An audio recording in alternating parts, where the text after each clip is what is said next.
हमारी संस्कृति, हमारे संस्कार सदा रहें हमारे साथ। सब्सक्राइब करें तिलक। हरिओम। सात्विक जीवन के इस सफर में मैं शिवाली चैटर्जी आपकी साथी।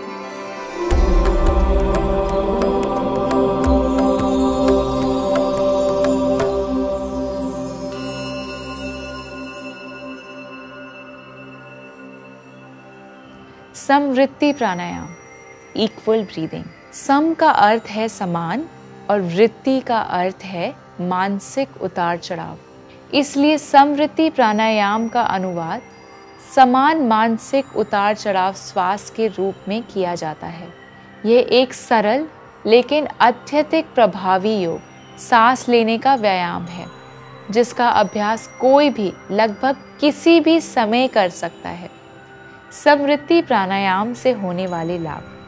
इस प्राणायाम अभ्यास का मुख्य लाभ शरीर की नाड़ियों या ऊर्जा चैनलों के माध्यम से प्रवाहित होने वाले प्राण को समान और संतुलित करना है। मानसिक तनाव और चिंता को कम करने के लिए इस प्राणायाम का अभ्यास किया जाता है। ये प्राणायाम फेफड़ों में हवा के प्रभाव को बढ़ाने के लिए और फेफड़ों में ऑक्सीजन लाने के लिए आपकी क्षमता में सुधार करने का एक शानदार तरीका है। हृदय गति को धीमा करने, मस्तिष्क में ऑक्सीजन बढ़ाने में मदद करता है। चलिए देखते हैं इस प्राणायाम को कैसे करें। अपने हाथों के पिछले हिस्से को अपने पैरों पर रखें। हथेलियों को ज्ञान मुद्रा में रखें। सुनिश्चित करें कि आप अपने शरीर में तनाव नहीं पकड़ रहे हैं और कंधों को आराम देने के लिए विशेष ध्यान दें। यदि आप फर्श पर सहज नहीं हैं, तो एक कुर्सी का उपयोग किया जा सकता है, लेकिन सुनिश्चित करें कि पैर फर्श पर सपाट हो और पीठ सीधी हो। आप अपनी पीठ के बल लेटकर भी इसका अभ्यास कर सकते हैं। मुंह बंद करके धीमी, सम और निरंतर प्रवाह में नाक के माध्यम से श्वास लें और निकालें। एक डायफ्रामिक सांस का उपयोग करें ताकि पेट ऊपर उठे और छाती में बहुत कम या कोई हलचल ना हो।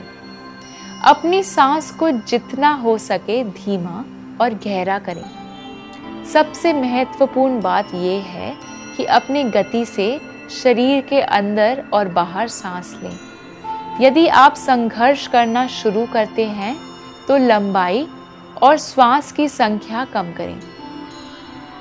4 की गिनती के लिए श्वास लें और 4 की गिनती के लिए श्वास को बाहर रोकें। शुरुआत में बहुत जल्दी नहीं, पर धीरे धीरे गहरी सांस लें।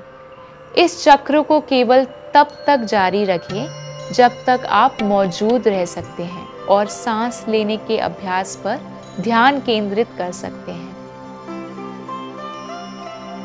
स्वस्थ रहें, प्रसन्न रहें। आत्मा और परमात्मा के मिलन की इस सात्विक जीवन यात्रा में हमारे संग चलें। दिव्य शक्ति की कृपा आप सब पर बनी रहे। हरिओम तत्सत।